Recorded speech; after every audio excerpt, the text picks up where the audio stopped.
Welcome to the Wellness in Asheville Podcast, where we shine a light on the people, practices, and places that make this city one of the most inspiring wellness communities in the country.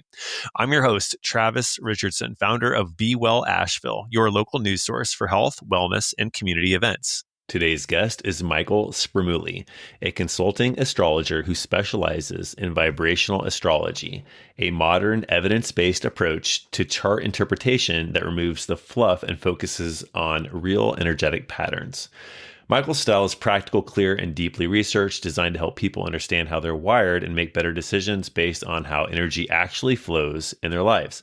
Whether you've been burnt by generic horoscope advice or are simply astrology curious, today's conversation might just shift how you see yourself and the cosmos.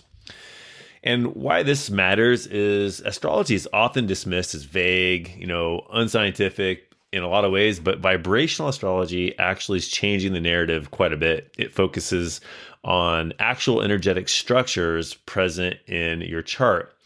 And it is evidence-based, and this approach brings clarity and relevance. So it helps entrepreneurs, healers, and anyone seeking personal growth to identify their strengths, maybe tackle some of their blind spots and align their decisions with authentic patterns instead of just stereotypes.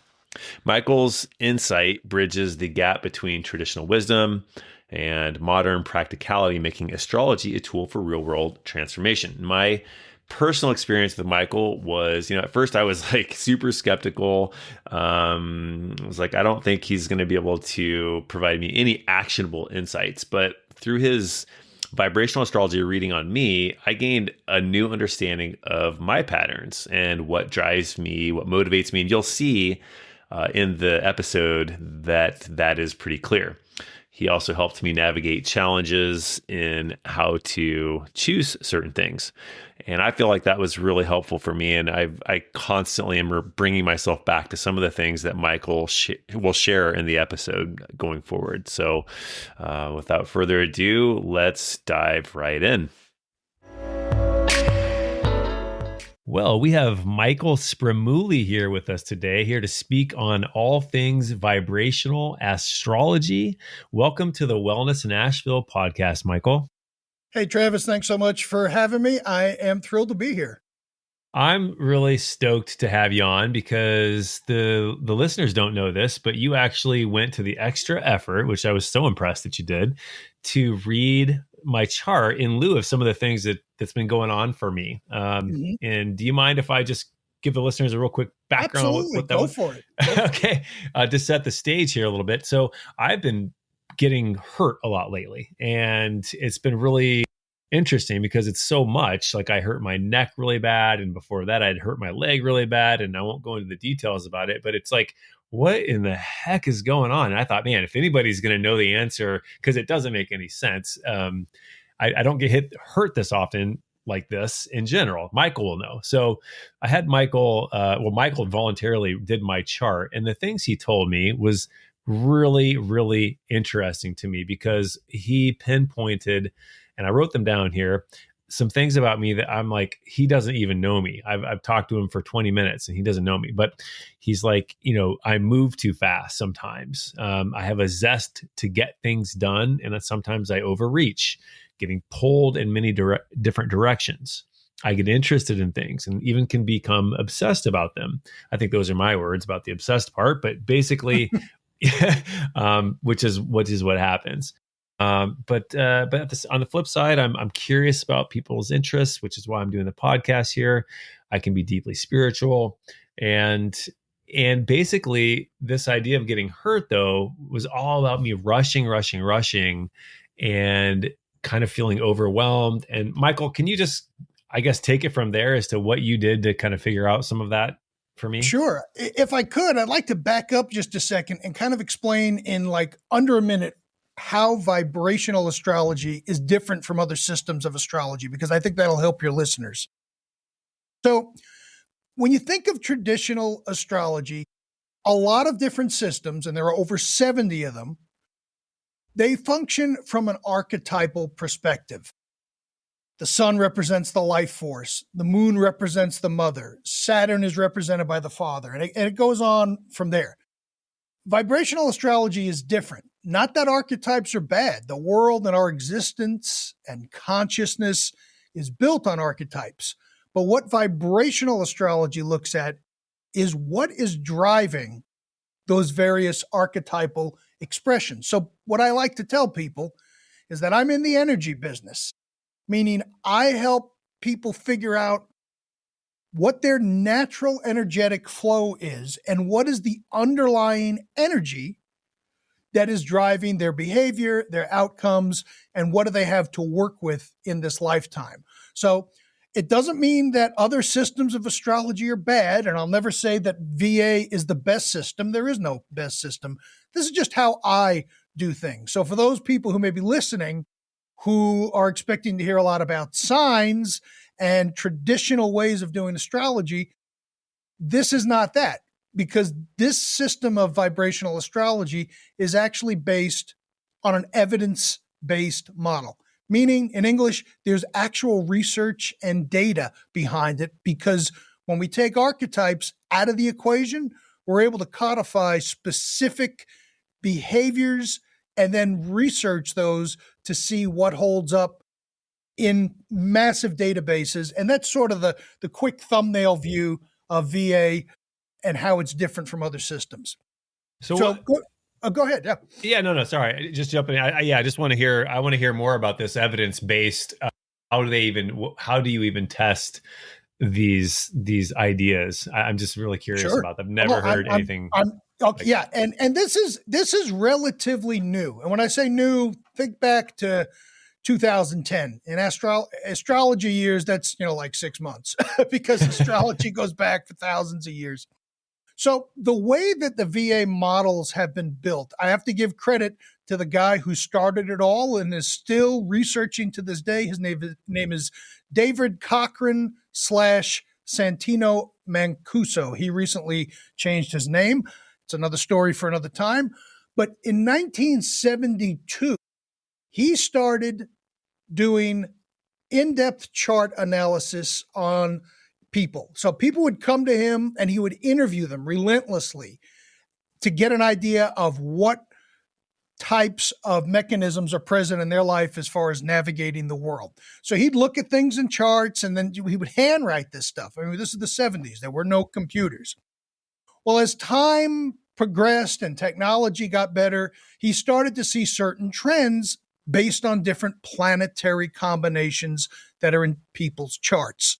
So you fast forward to the early 2000s or so, now we've got the ability to run massive statistical analysis on a desktop computer. In the 70s, you had to line up with your punch cards for the old IBM machines and put your cards there and in order and wait, and hopefully the thing worked and all that.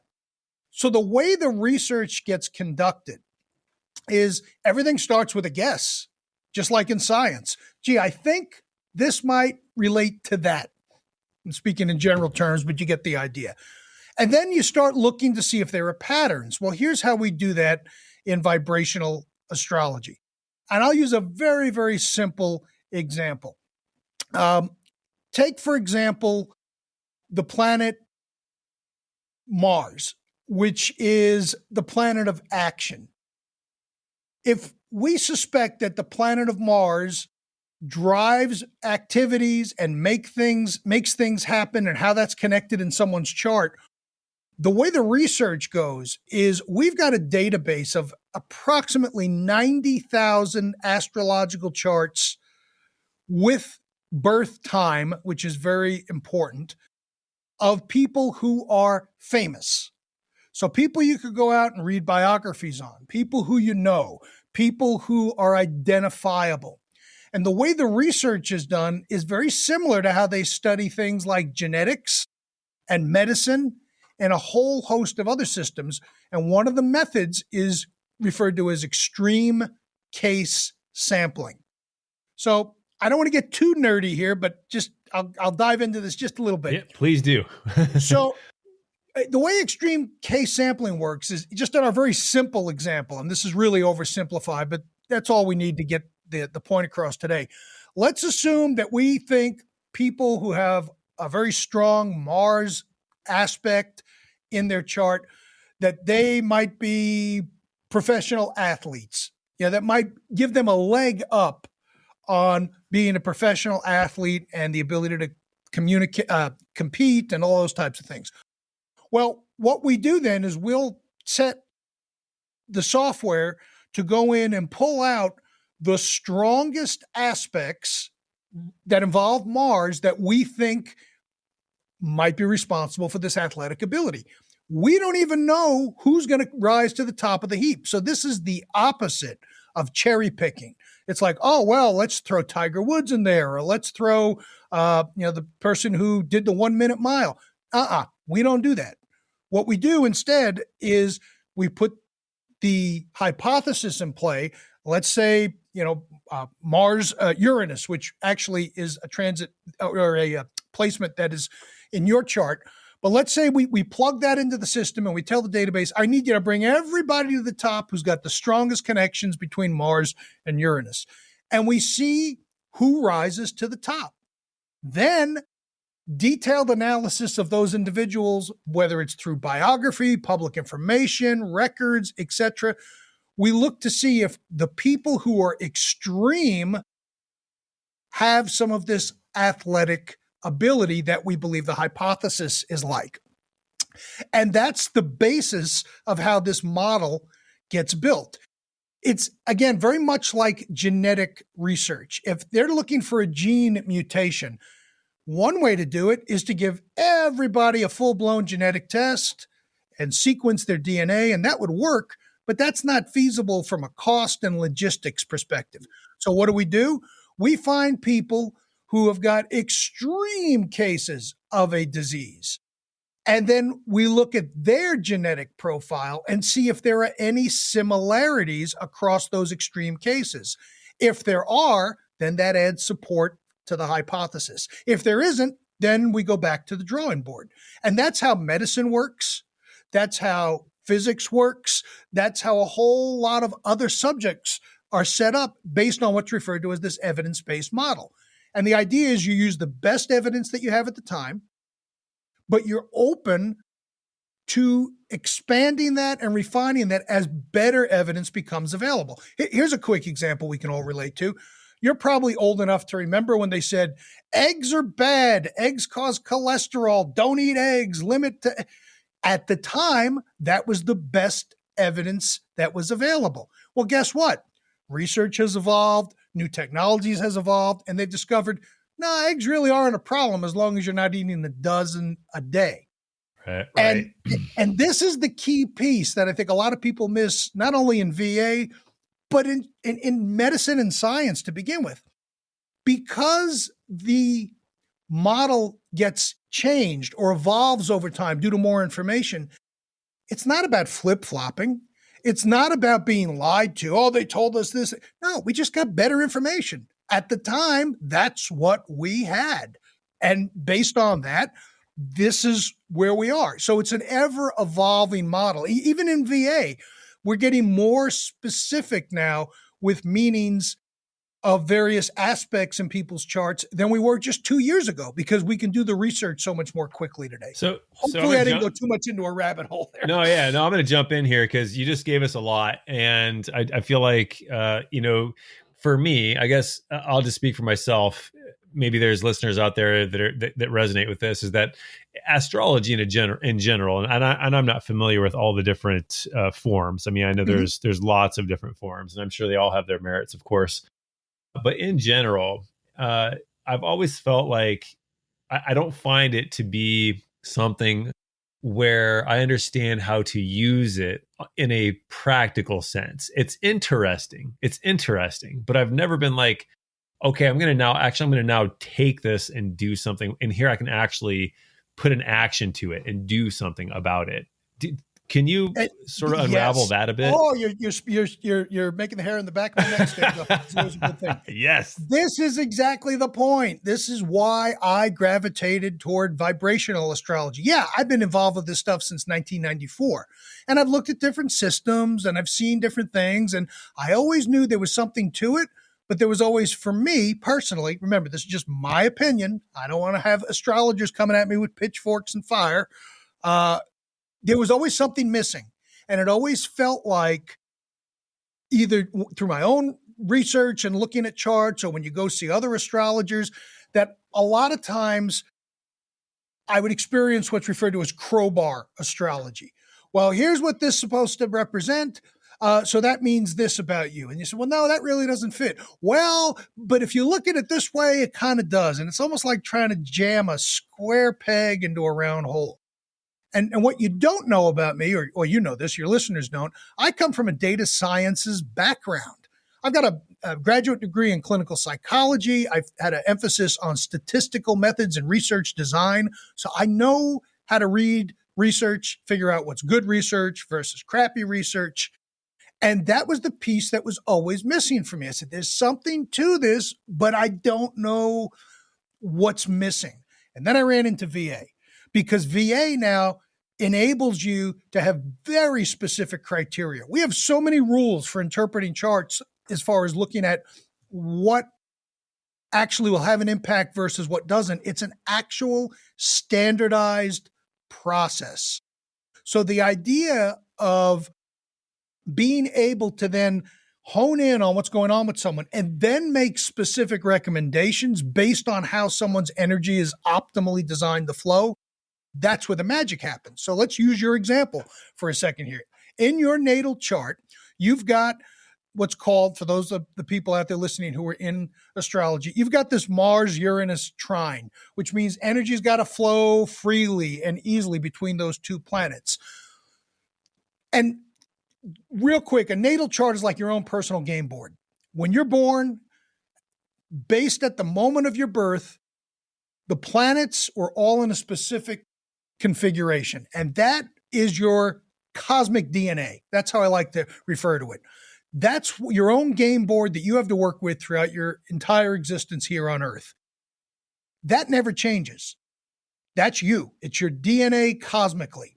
What does change is what's happening in the sky with regards to what planets are connecting and forming like these circuits with your natal chart. So when we look at someone's natal chart, we're looking at the predisposition on how energy is designed to flow. And we look at the good along with the bad. So Mars-Uranus for you, very action-oriented. You get an idea, and please, you'll never hear, I should say rarely hear any astrologer say this. If I say something that isn't correct, tell me. I don't want you just to nod, because this is how we refine the models. We track all this stuff. And there's a conference happening next year that was just announced for researchers in astrology, where they're going to be PhDs, physicists, high level, very smart people, but I digress. Cool. Very cool. So Mars-Uranus brings action, the ability to get something going quickly, break out of the norm, moving at a quick pace. Those are typically the positives associated with that type of configuration and predisposition in a chart. But there are also negatives. The negatives are, in your zest to want to get things done quickly and instantly and make it happen, that could make someone more accident prone. Brother, you're speaking my language. Okay, so let me carry this through, because this goes back to something you just mentioned. So from a practical standpoint, if I was counseling you or meeting with you for a private session, one of the things that I would say is it is critically important for you to not give up on fast action. That makes stuff happen. You're in business and you got various ventures going. That's the great thing. But you, more than others, need to make sure that you're not moving so fast that you put yourself in harm's way, whether it's physical or it could be mental. Meaning it's like, I don't know if this is ever happening. I'm just going to ask you, where you're moving so quick, you're doing something with the computer. You're like, oh, I know what I got to do. Delete this, but I went too far, too fast, and I deleted the wrong thing. All the time, man. This happens all the time. And even so, and I'll just share before you move on. I'll just share as you're talking, all these images from my childhood started flooding in right now, where I literally. One of my first major accidents, I guess you call it, was when I was younger, and I got this scar to prove it here on my underside of my chin. I jumped off of, I guess I ran and just jumped off of some like high thing. Didn't I'm not, realize. I'm not laughing at your accident, but that is such Mars Uranus behavior. Let's just see what happens. And Yeah. clunk. Yeah. Yeah. And then when I was like 9, I believe I was running, and all I remember is running straight into, it was at a football game, a bar. It was like a handrail. How I did this, I was doing a chase game, but how I possibly managed to run directly with my forehead into this thing while at full speed, it knocked me completely out. And it just, again, this has happened my whole life. So yes, you're absolutely dead on here. Well, let's talk about that example, because remember, your energy is yours the whole time you're here on Earth. And this might give some insight as to what was going on. Uranus, the energy associated with it, and that's another big differentiating factor about VA compared to other systems. Every planet, every sign, every house regulates one specific energetic process. And that's how we can study it, because the research has coalesced around these various meanings of what is actually happening when certain planets are at play. So going back to when you were a kid, here's the deal with Uranus. It lives for the current moment. It doesn't care about the past. It doesn't care about the future. It's what am I doing right now? So you get immersed into that situation. And with the Mars feeding that, which brings drive and ambition and action, you probably were so caught up in the game that you were playing, safety be damned, and before you know it, you're smacking up against a hard metal bar. Yeah, I think you nailed it. That I guess some of the typical ways I see astrology being used is relationships. Mm-hmm. So, or the other one is like big decision points, changes of career, those kinds of things. So, how I guess would it help somebody? What could they do to sort of decide what that next thing is for them, or how does it help somebody with those kinds of like those issues? I got it for me, but like, let's take somebody who's thinking about making a change in a relationship or such. So let's talk about relationships first, and then we'll get into career, timing, other major life decisions. All right. So I've got to prepare myself for the pitchforks and arrows, because I'm about to say something that some astrologers will find very controversial. But again, it all comes back to the data. The first thing I would suggest in a relationship situation is don't pay attention to what sign you are, meaning your sun sign. When you ask someone, what's your sign? And they say, I'm a Scorpio, I'm a Cancer, I'm a Leo. All that means is the sun, when you were born, was in at the section of your chart that the sign is referencing. So if someone says they're an Aries, their sun was in Aries. If they're a Scorpio, which is actually where your sun happens to fall, that's simply where that planet was at that point in time. Here's the thing that's potentially controversial. Santino Mancuso did a study of over 20,000 married couples. We had accurate birth data for them. They were married for, I forget exactly how long, but I believe they each had a child.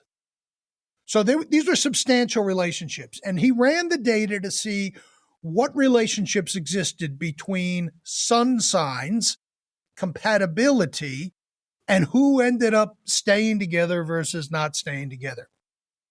Care to guess what the data revealed? I will tell you. There was zero, yes, I will say it again, zero correlation in the data that suggested anything beyond chance about certain signs connecting with each other to form long-lasting personal relationships. I think a lot of people would be surprised to hear that. That is literally like the opposite of what common knowledge is around this topic. Absolutely. So what's going on here? Why have there been certain signs that supposedly get along well with each other and then others who don't? Here's the deal. It comes down to one word. Sometimes. So there'll be times when two signs, okay, but sometimes doesn't mean that that's the predominant outcome, because there's gonna always be some correlation or relationship just based to chance. Well, when you start getting into statistics, we got to move beyond chance and have certain things show up repeatedly in the data before we can say that there's analytical support for it. So just because two people maybe the same sign or different signs or complementary signs, they may get along and live to a ripe old age. I could probably show you 20 other people who don't. So stop focusing on signs. Where the real magic happens are the planets and the different vibrations, which go beyond the natal chart. Now, obviously, I can't explain that in this context, but I can give your listeners something to take away so that they're able to think about this at least through a different set of lenses. It always comes down to the energy either jiving or not. So, super simple example. Let's say one person in the relationship loves to go explore. They want to look at greater horizons. Everything is just a learning opportunity for them. And the other person is like, yeah, that's cool. I'm not into that. You go do that. I'll sit here and watch Netflix. Now, that's two different distinct types of energy. But a lot of people don't look at this in relationships because in the initial phase, everyone's excited. You've got that whole, it's a new thing going on. And we don't see where the similarities and where the disconnects end up presenting themselves. I would encourage people to stop and ask yourself, where am I fitting or not fitting with the person I'm in a romantic relationship with? And what we're not shooting for here are clones. That's not the name of the game. You got to look at complementary energy where it works on some level. Maybe there isn't a connection with travel or wanting to explore things, but there's a bigger connection happening at an emotional level. Maybe there's the same spiritual path that you're on. Maybe there's, the whole idea of love language. Maybe you're compatible in that area. I literally was just thinking, as you just said, love language, how this ties in with the love languages. And I bet you somebody's done a mapping somehow of this and says, yeah, well, here's the thing. Remember, always go to what's driving things. So give me an example of a love language. I know there's many of them. Acts of service. Acts of service. Okay. So that tells me if that's important to someone, we would look at what we refer to as the ninth vibration, because that has to do with serving your community, being involved in community events, feeling comfortable where you are.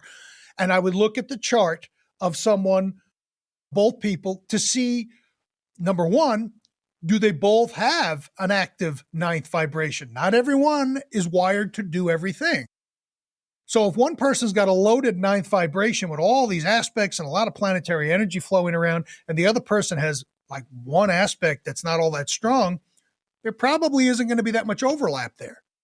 Versus looking at people who might have very active ninth vibrations. The planets involved may be different or they may be the same, but at least there's some common ground there. So what we always revert back to is what is the underlying energy. So when you talk about service, that immediately tells me, all right, that usually shows up under the form of community. It could show up in other places as well. And we're going to go look at that vibration as opposed to, let's say, the 23rd vibration, which has to do with taking calculated risks or weighing out pros and cons. And that's where the connectivity ultimately ends up showing itself, because we're looking at where those circuits overlap between one partner to another. So, okay, let's go this direction now. So you kind of understood. I understand the qualities in the vibrations a little better, that there's these vibrations, and these vibrations have to do with the planetary alignment when I was born, and also then, of course, then how they are now. So you've got the game is in play. That's your astrological DNA. And right. Then, of course, as you move through life, the game board, there's influences on the game board. That's to the game board, because the game board never changes, but right. The influences and the cycles that we go through That's all governed by where the planets are in the sky, So, connecting with our own personal chart, which is the game board, as you said. okay. So then the question, this is another thing that and again, I've never understood how I should go about using astrology in this way, is that timing. Let's say it is, Yes. I'm trying to make a big life decision. Now I'm actually less curious. I'm actually less interested in when to do it, Mhm. more so should I do it. I guess how does vibrational astrology, I guess, does it address both of those? And does the when matter even? I feel like to me it doesn't matter, but maybe it does. Well, it really comes down to the individual. I think the when and the what are equally important. It just depends on what's most important at any given point in time. So when we're looking at timing, and that's what a lot of people come to me for. I want to start a business. Should I do it this year or next year? When? I want to take a trip. When's a good time to do that? I'm thinking about, potentially reevaluating my relationship status, but I can't pull the plug just yet. When might be a good time? So if we break that down and look at the what first, let's say someone wants to start a business. They've got this idea to want to start a business, but they don't have the natural astrological wiring to sustain that, because you're a business owner. I'm a business owner. Running a business can be beautiful and it can be beastly at the same time. That's definitely true. Okay. And people don't get that unless they're doing a business, and it never seems to amaze me how many people get into business without even thinking things through, particularly the restaurant business. They think, oh, my grandmother taught me how to cook. I can go run a restaurant. What are you crazy? So I think the first thing we look at is it in your chart to show that you'll have an easy time to get into the flow to do whatever it is the thing is that you want to do, that you're asking about the timing for. There are certain things that we all are gifted at. We all have gifts. It's just a matter of figuring out what they are. Even if you have no clue what they are, you have a predisposition or mental wiring for something. So we've got that piece. As far as the timing piece related to the when and exactly, when should I do this? What we're looking at are cycles. Astrology, I often say, is nothing more than cycles and timing. And we've got cycles that are nested in cycles, very much like a Russian doll, where you've got really long cycles that could last 18 years. That affects the collective, versus 2.5-day cycles. When the moon is running around the whole zodiac and influencing different parts of us, the mood changes quickly because it's a shorter running cycle. So when I work with people for timing, what I'm looking at is letting them know the best opportunity to engage in certain behaviors. It doesn't guarantee success. I'm not a psychic. It's when is the best time based on the planets interacting with your chart. Here's a very simple example that brings this to life. Think of the seasons. We have summer, fall, winter, and spring. Those are the seasons. That's when they happen. Some summers are longer or hotter. Other summers are more mild. Winters can have a lot of snow or very little snow. But here's the deal. In the winter months, if you go to plant, let's say, tomatoes outside, there is nothing stopping you from planting those tomatoes. You could do it. They're not going to grow because the cycle is not the right time. They need to be planted when the weather's warmer, in the spring, when things are kind of thawing out a little bit. All astrology does, or let me requalify that, all vibrational astrology does is point you in the direction of when the cycles are most opportune for you to have success, so that you're minimizing the chances of you banging your head against the wall, literally and figuratively, by trying to go after something or approach a specific outcome when the timing's not right. Yeah, are you familiar with, I remember studying a little bit, I think this was from the Vedic tradition, on the I think they were called the yugas. These are like great, like large cycles of time. I believe that we were currently in the Kali Yuga, which is, I think, it's supposed to be kind of a hard, darker period of time as a collective that lasts many thousands of years, I think it is. And then essentially the idea is there are these cycles where you've got this transition between this dark time period, and then you go through this sort of rebirth, and then it becomes better again. And then there's this whole transition. Does vibrational astrology speak to the larger time frames, or I'm just curious about the global consciousness and what you understand our place in it currently is? So admittedly, what I know about Vedic astrology can fit in my pinky. I think what you may be referring to are dashas, which are, and again, I am not a Vedic astrologer, so, I don't profess to be. But in VA, we absolutely look at longer term generational cycles, but we go about it differently. It's not, because Vedic is its own unique entity. It's very layered. It's almost viewed as a religion in certain parts of the world, and that's cool. It's just different from what I do. But in VA, how we would look at that is when we're looking at longer cycles, and I have been looking at longer cycles just based on the state of the world here, we're looking at the Pluto-Neptune cycle. Slower moving planets, the further they are out in the cosmos, those are the ones that affect generations. It affects the collective, as you mentioned beautifully. So there are different cycles when things are a bit more rambunctious and unstable and maybe a little herky-jerky. And then there are cycles when that kind of tones down a little bit and things end up running a bit more smoothly. So we get at that larger cycle management or analysis, but it's done differently. It's done through looking at what are the angles being formed between these outer planets. And the outer planets generally are considered Uranus, Neptune, and Pluto. They're very slow moving, and their effects last for longer periods of time. So yes, we get there, but through what's your take on where we are today? So the reason, I remember in the year 2000, there was this is it.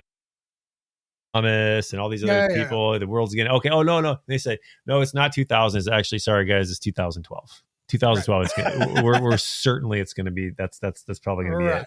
Right. Oh no, 2000. And so I've heard this, it feels like my whole life that there's this doom that's going to happen, and it just doesn't show up ever. Well, we don't deal in that in VA. I mean, we don't predict the end of the world. We don't predict death. Well, I feel like every generation, I think they thought the same thing in the year 1000, that this is, it's 1,000 years after Christ. Well, certainly this is probably the second coming. It's going to happen. And people have this tendency to always just want to point to prophecy as a way to understand the world. I get that. It's we live in a chaotic place that really is unforgiving in a lot of ways. And so we're looking for control. But I guess my feeling is that this is, we should try not to try to be so doomsday about it, because we may just create the thing that we want, that we're seeing, or that we want to see. I guess what do you think about that? Are we creating some sort of a probability? Are we creating a probability that we don't want by focusing on these things? Or well, I think there's the potential for that to certainly happen, but rather than look at, oh geez, is humanity going to blow up? I'm more interested in what cycle are we in. And right now, and I got to go back and look because I don't check the longer cycles as frequently. From the early 2020s, I believe, I'd have to go back and again run the data on this. The Pluto-Neptune cycle is in a very active vibration. 13th vibration, I believe, but don't quote me on that. I could get it to you if you want to put it in the show notes. And when the 13th vibration is active, it's all about standing out from the crowd, doing our own thing, not being part of the group, but rather let me differentiate myself from everyone else. So, when you look back over the past 5 years, there's been a lot of that going on in the world. Yeah. From different countries and different entities. And, and I'm speaking at a high level deliberately because we're not just limited to the United States. Astrology is everywhere. Around 2028, I believe, 27 or 28, I got to go and look, as I said. I think we get out of that 13th vibration and we move either into the 7th or the 11th. Well, the 7th is a calm, quiet, internal focused where things kind of tone down a bit. And these cycles can last for about 8 to 10 years when you get out there to the extreme planets because they move so slowly. So when people are saying, when's the madness going to stop? Well, the madness is never going to stop. But I think things will begin to level off collectively. And that's the key word, because someone's life may be going to hell, even though the rest of the world is having a great time. Remember, it's a different animal if we're talking about collective astrology versus individual, where it gets personalized. But I think you're going to start to see a shift change over beginning around late 27, early 28. I'll go and look at that information specifically and let you know when that cycle switches over. What we're already seeing some of these things happen now. So I'm going to do something I don't often do, and that is I'm going to reference a sign. It's not that I don't like signs. It's most astrologers place way too much emphasis on them. And basically signs are the equivalent of the paint in a room. It gives you some color and some flavoring, but it's not the furniture. It's not the fixtures. It's not what's going on. That all comes down to the planets. So about a year and a half or so ago, we had the planet Pluto, which is the slowest of the moving planets, get out of Capricorn and into Aquarius. Well, Capricorn, and as I give you these definitions, if you're into astrology, these are going to differ slightly from what you know the signs to be, because these are based on the VA data. Capricorn brings a sense of detached viewing to a situation. Doesn't mean that Capricorns are jerks or they're not feeling. They are able to look at a situation objectively. Well, that's what we were doing all the way up until, I think, 2022, 23. And because Pluto was in there, Pluto is a disruptor. Pluto's energy is compulsive and intensive. So look at the pandemic that we went through. Old systems were blown up. That's what Pluto does. It was redesigning the system. And people started to work from home, and we got all this other stuff happening and new ways of doing things. It was like the old system doesn't work anymore. We got to clean it out. Well, now Pluto went into Aquarius. And Aquarius is about information, democracy, not in the political sense, but where everyone has a seat at the table. It's about new information that people now all have access to. And interestingly enough, this was right around the time when AI got started in December. This December, I think, will be 2 years. Okay. So why is this happening from an astrological perspective? Remember, Pluto blows up the old, uncovers hidden things, the energy of Pluto. There's not someone living inside of Pluto saying, I'm going to pull this lever now, energetically. Yeah. Okay. Yeah. And Aquarius is about all these things that relate to information. Well, look at what we see going on now. I was watching a video before on TikTok where the latest trend, and I think is quite hysterical and a true definition of how someone with a cell phone can have more power than someone in any type of political office, because the latest thing that's going on, and I see these all the time, there are people who are traveling and they may be on a plane and they're sitting next to someone who's about to go have an affair, and they're just speaking casually. Yeah, well, I'm going to meet you. My spouse is not going to know anything. And they're running their mouth. And what do? They go to social media and say, if you have a spouse whose name is X and they were on this plane going here to say that, and they told you they were on a work trip, they're not. They're going to meet their person they're having an affair with. That was unheard of up till 2 years ago. That's democratization of information.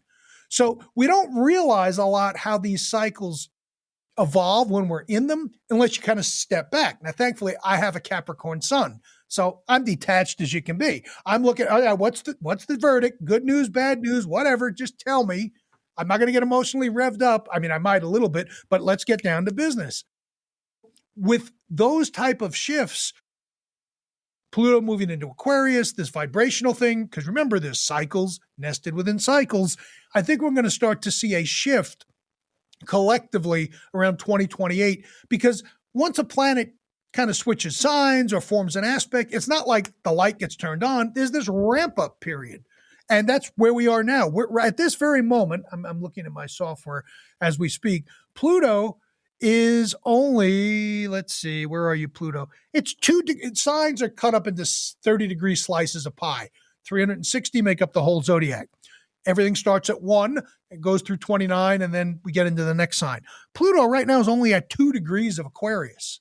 It's going to be in Aquarius for 18 years. What we are going to see from a technological, AI, robotic, self-driving car, it's going to blow us away. And it's exciting and terrifying at the same time. Yeah. Let me reflect on that, and then we're going to get into a lightning round with you. So get ready. I'm ready. I'm aware. So I actually created AI when I was 20 years old. So I've understood the power of AI since I was in college. I actually wrote genetic programs.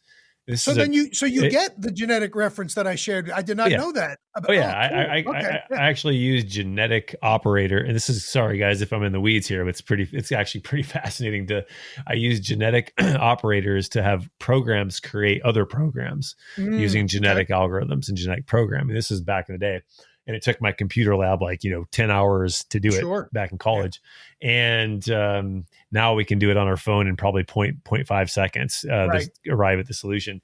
I'm aware that that technology right now, all in the AI space, is not doubling every year, but it is quadrupling every year. We can't keep up with it. We can't understand it is moving so fast. It's not even exponential. It's hyper exponential. And so I think the estimate was in the domains of AI algorithms and chips and compute. Those three sectors are what's driving AI, and each of those is 4xing itself per year, such that if you do the math on it, it ends up being 100. What we'll have in 4 years is 100 times better, faster, more powerful than what we have today, which is absolutely mind-blowing. So anyways, I don't know where I was going with that, but yeah, so that's right. I think where you were going is that's another excellent example of this whole Pluto in Aquarius situation, because it accelerates things. Yes. And it wherever Pluto is, it wreaks a little havoc, but it generally rebuilds things. And there's this passion, intensity, fixation, wherever Pluto is. Wherever Pluto is in someone's chart, that's where they tend to be a little compulsive, because they just get so enmeshed in whatever it is that they're dealing with and whatever it's aspecting with. I mean, you've got, all right, I'm going to say something, just looking at your chart on the fly, you've got Moon and Pluto sitting together. So I'm going to take that and if I was working with you individually, say, are you one who experiences emotion very, very intensely, whether it's good, bad, whatever it is? Do you feel intensely? Oh yeah, super powerfully. I cry really easily. Like the other night, tears started coming, and I don't even know I don't even have. I mean, some people might be like, "Well, dude, you need to go get therapy." Man, maybe I do, but I feel stuff. Therapy's a wonderful thing. That's what I did in a former life. But here's an example: Moon, Pluto. You're gonna feel more than the average person, because Moon regulates feelings and emotions in our history. Pluto adds intensity, dog with a bone like energy. And when the two get together, it's literally like we're making a recipe. You're putting a dash of this, a dash of that.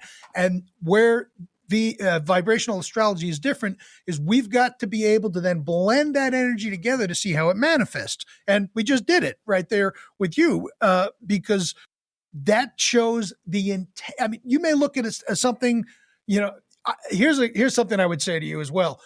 Have you ever cried at an emotional commercial, like one that just tugged at the heartstrings? Oh, I actually have. Yeah. I'm ridiculous. I mean, I'm just ridiculous on that.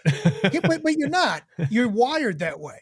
So there is no right. I mean, yeah, some things can be a bit more challenging to deal with, but that's just the way you're wired. And you know that. And now you got another piece of information so that if you do get upset or frustrated or whatever, the fact that you are aware that you have the DNA, the cosmic DNA, circuitry, whatever analogy you want to use, that is going to make you feel more than the average person. So how do you use this? Going back to something you mentioned toward the start of the show, you become aware that, all right, I get revved up very easily. I feel before I make some decisions, I got to let the emotions stabilize a bit rather than have a knee-jerk reaction, which could also, be related to the accident proneness. Yes. Okay. All right. Well, I really I'm getting it. So thanks for all this. I've gotten a better context for how I could use astrology, particularly vibrational astrology, to sort of understand my place in the universe, how I'm built, and then also how I can navigate a little better. It feels like less swimming upstream and more letting myself go with the current that is naturally flowing in and around me. I think that's what the thing is. That's so a great way to just summarize that. And I think, and one of the things I like about you is I feel like you have really good ways of describing things that are like an analogy, or you can tell you've done this so long that you have these mechanisms to help people learn so that they don't need to know everything there is to know about. Well, they don't need to know anything about astrology. And that's, I appreciate you saying that, because that was something that was very important to me as well. I always, if I'm in a different town or even locally, sometimes I'll go to an astrologer just to kind of see what's what. I don't tell them I'm an astrologer up front. I will tell them at the end. And most of the time, unfortunately, you end up dealing with astrobabble. Oh, well, you've got a trine to your house cusp of this and that. The average person doesn't care or want to know or need to know that. They want to know how it's going to affect them. So I made a very determined, conscious effort to be able to explain this in a way that you don't have to know anything about astrology. You just need to know how this is going to impact you. Now, if you are into astrology and you want to know what's going on, yeah, I can certainly get technical. I always let people know where the data is coming from, but I don't belabor it because they just want the answer. What's the easiest way for somebody to get involved with your work? I know you have these monthly classes that you do. Is that how you recommend somebody or is it the newsletter? Like what does somebody do to kind of learn? You don't even have to attend the class initially. What I'd recommend people doing, because I get this question a lot, how do I start to kind of dip my toe in the VA water? Look at my daily forecasts at Blue Ridge Astrology on all the major socials, TikTok, Instagram, Facebook. Just search Blue Ridge Astrology, because every day I do a 2 to 3 minute forecast of the energy of the day. That doesn't change your life. It just lets you know what the weather is going to be like cosmically. Oh, that's cool. Okay. So what happens is if you follow those and go back and watch the 2 years worth that I've got out there, you will start to pick up the meanings of the planets and the vibrations. The other thing that you can do, as you mentioned, I do a live, and obviously the social media is completely free.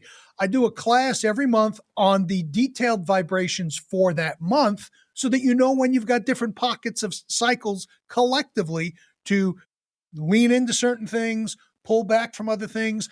And that's like $10. And that gives you an opportunity to ask questions specific to your situation or the collective in general. And information for that can be found at blueridgeastrology.com. And you also mentioned the newsletter, also free, comes out every Sunday with the theme of what major vibration, usually there's one or two, that are dominant for that week. So you just start. There is no preferred way. Just start. I remember when I got into astrology, I looked at books and I was there's a lot here. Someone said that if you're a competent astrologer and you really know what's going on, it is the equivalent in some ways of like going into medicine, because there are so many moving parts. And I'm not taking anything away from doctors, but it's depth. That's what separates the dabblers and the enthusiast from professional astrologers. There is so much math and geometry that are going on behind the scenes, and also astronomy. You got to know what's going on in the sky. I mean, you don't have to know, but it makes you a better astrologer. So, the long answer to that question is go to blueridgeastrology.com. the newsletter sign up is on the main page, and the social links are there. And just get started. That's cool, man. I'm signed up, and I'm myself. I'm very busy. A lot of people are, but I do have time to just kind of take a look at what's going on. And one of the things I do appreciate is that this helps make me more, it allows me time to reflect on my own self, and anything that gives me an opportunity to do that really quickly and easily and to learn something about me. I love that.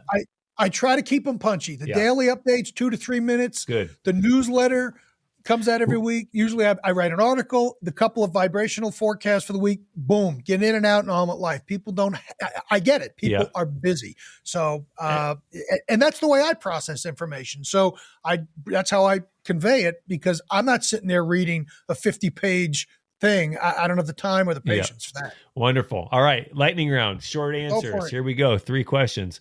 What is one myth, we'll call it a VA myth, that you wish people would stop believing? Oh, there are so many. I think I'm going to go back to something that I touched on before. It's not about the signs. It's the planets. It's the planets. I'm dating myself now, but for those of you who have been around a while and saw a particular movie back in the 60s where they say, I have one word for you, son, and that is plastics. Anyone over a certain age will know what that means. If not, you can look it up. I'm not going to tell you the movie. It's planets, because the planets are the actors on the stage. And it's important for you to know what planets you have connecting. Focus on the planets. The signs, yes, they give color, but they don't tell the whole story. The planets are where things come from. Perfect. Love that. Well said. Well, okay. One life moment for you where you used vibrational astrology to get clarity that you would not have had you not used it.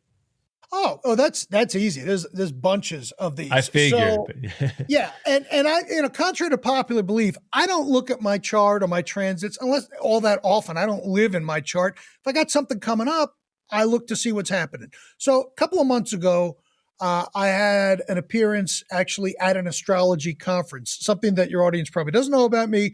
I'm also a professional mentalist. I've crisscrossed the country entertaining corporate groups for years, and I was asked to perform at this astrology conference. So one of the things I always do is I will pull the transits for the hour that I'm going to be on stage just to see what the energy is like. And it was very interesting. I forget exactly what the combination of those transits were, but yeah, I've got a certain baseline that I perform at as far as my energy level and how I go after things. The transit suggested go all in. Don't hold back. Just let it all out there. And I kind of amped it up a little bit. It was one of the best shows I think I've ever done, if I do say so myself. Now, that's one example of many, but I've got hundreds of those type of stories where if I'm doing something of significance, I'm going to look to see what's going on in the sky and how that impacts me so that I have a heads up of knowing what to do or what not to do. Very cool. Very cool. What's your favorite vibration or combo? What for do you me, like? I'd have to say it's the 13th vibration, because the 13th vibration is about leaning into your mission and calling and doing your own thing. We touched on that before when we're talking about the generational transits and where the world is at. None of the vibrations are inherently good or bad, but I've always done things my own way. I have never been the type to I'm not a trend follower. Trends make me irritated. I'm always looking for the substance. So I'm going to have to give that to the 13th vibration. And here's one, I'll give you a bonus. What's my favorite planetary placement? And this will surprise people. Saturn. Now, in traditional astrology, everyone hates Saturn. Oh, it's malefic and it makes your life difficult. And yeah, it can do those things, but that's not the energy of Saturn. What Saturn's all about is it strips out all the bullshit. I don't know if we can say that here, but I just did. So that you can focus on what is important. Now, why do I love my Saturn? Because it's in the business section of my chart, which has enabled me to build a business over the years that still has staying power. But here's the rub with Saturn. It's slow, piece by piece. by piece. I had one astrologer tell me it's like going teaspoon by teaspoon. So wherever Saturn is in your chart, it may not be easy, but it withstands and lasts beyond death. So there you go. 13th vibration and Saturn in my 10th house. Love that. Okay. Well, you know what, Michael, it's been a pleasure having you with me today. And I've learned a bunch. I'm actually more excited about astrology than I've ever been. It's a topic. I'm very I think I'm pretty well versed in wellness in general, but this I am going to add to my wellness toolbox because I feel like it gives me it helps me swim downstream more than upstream. And to me, that is what wellness is about. So is there anything else you'd like to share today? I just thank you for the opportunity to chat about astrology. If anyone has questions, again, follow me on the socials. I respond to pretty much every comment. You really do want the newsletter because in there, I keep you current with what's going on, and all that can be found at blueridgeastrology.com. You can also get information about my consulting services and some astrology reports that I offer. And we'll put all the topics that are relevant that you mentioned in the show notes, as well as those things. And again, appreciate your time and look forward to speaking with you again sometime. Sounds like a plan. Thank you so much. If today's episode opened your eyes to a more precise, evidence-based way of using astrology, be sure to visit blueridgeastrology.com and get your free personalized transit report. You can also sign up for Michael's monthly Vibrational Astrology Forecast class, where he breaks down upcoming energetic patterns in a fun, accessible way. And as always, if you enjoyed this episode, please share it with a friend and help spread the word about Asheville's incredible wellness community. Thank you for listening. To learn more about Be Well Asheville, visit bewellabl.com. And don't forget to follow this podcast. You can catch the next episode and bring us along walking to the drum circle on a Friday, browsing arts and crafts at Grove Arcade, or driving out to Looking Glass Falls. If you loved what you heard, please rate and review the show. Your review helps others discover and grow our wellness community. You can check out Asheville Wellness news, events, and our newsletter at bewellabl.com. Thank you for being the best part of our wellness community. And until next time, be well.